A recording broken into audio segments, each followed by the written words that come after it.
Olá pessoal do Instagram da IQS, tudo bem? Estou aqui com a doutora Raquel, neuropediatra, seja bem-vinda.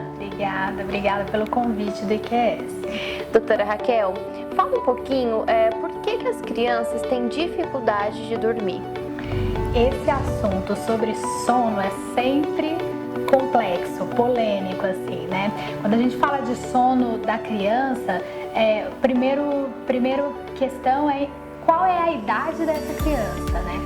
Bebês pequenininhos ainda estão se organizando nas fases do sono, ainda são muito imaturos e à medida que vai passando o tempo é que eles vão se organizando com fases mais estabelecidas, respeitando melhor o círculo circadiano, né? Então, tem N fatores que podem prejudicar e deixar a criança dormir mal, mas o principal deles é realmente o comportamental. Então, assim, o que eu falo para as mães quando ficam muito preocupadas em relação ao sono, se o bebê está dormindo bem ou está dormindo pouco, primeiro, vamos ajustar as expectativas aí. Um neném pequenininho, recém-nascido, que acabou de chegar em casa, ele dorme, é um ciclo polifásico, né? São várias sonecas, vários sonos ao longo do dia, por várias horas, isso vai se modificando com o tempo. Não dá pra gente ficar assim muito querendo seguir uma tabela rígida. A criança de tantos anos deve dormir tantas horas, com tantas sonecas. Não, cada criança é uma, tem um ambiente familiar, tem outras questões aí que podem influenciar no sono. Então tem que ser avaliado isso, tem que ser avaliado como que é o ambiente, o contexto familiar. A falta de Essa rotina é muito importante, é o que dá previsibilidade para a criança, né? A criança se sente mais segura.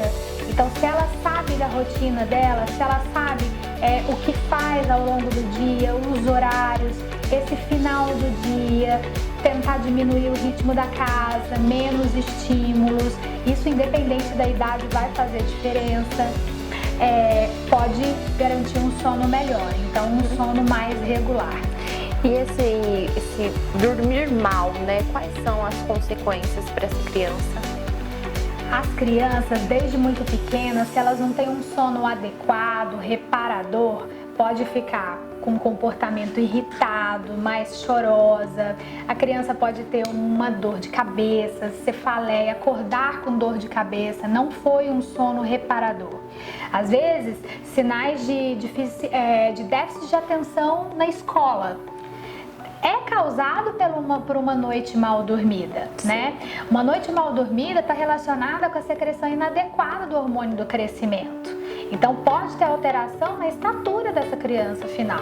Então tem aspectos físicos, comportamentais, psicológicos, podem modificar e podem ter prejuízo ao longo da vida, independente da idade mesmo. Doutora Raquel, e a melatonina, que é tão falada ultimamente, como ela funciona, né? E quando é indicado? Melatonina é um hormônio do sono, secretado pela glândula pineal, no cérebro. É um hormônio que a gente produz, é endógeno. Mas a criança pequenininha, ela não tem essa produção. O nenenzinho recém-nascido recebe a melatonina pelo aleitamento materno.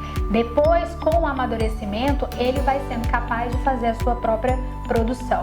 É o hormônio que orienta a criança, se é dia ou se é noite. Aquele círculo circadiano que eu falei, né? O ciclo circadiano.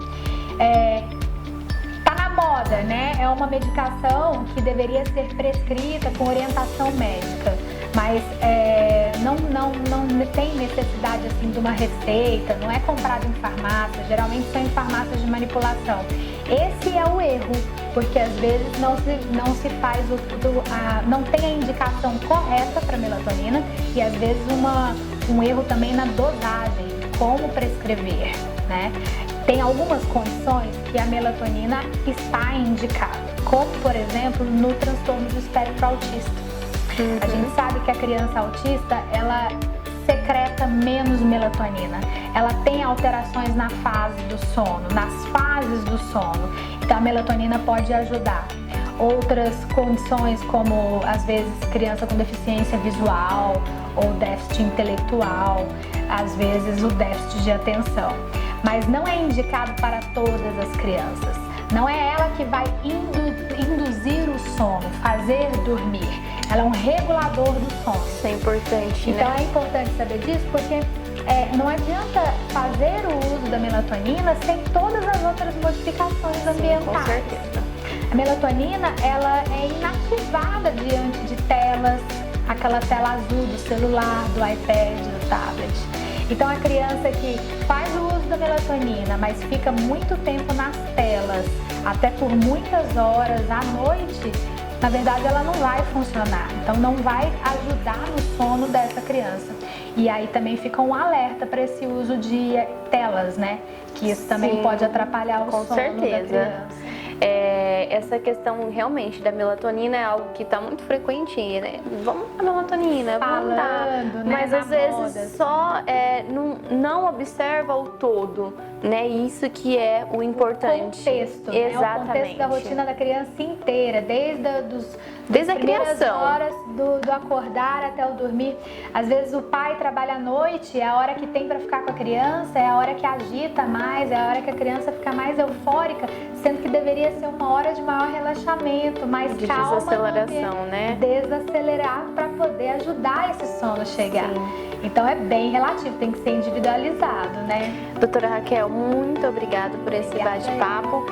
Foram informações valiosas, porque de fato tem que se analisar todo o contexto, né? Entender não só da criança, mas também o papel do pai, da mãe e da família presente nesse sono que é mal dormido. Muito obrigada, doutora Raquel. E para as mamães, a família que gostaria de mais informação e conhecer o seu trabalho, como eles fazem para te encontrar? Tem sempre matérias aí no site do Informação que Salva.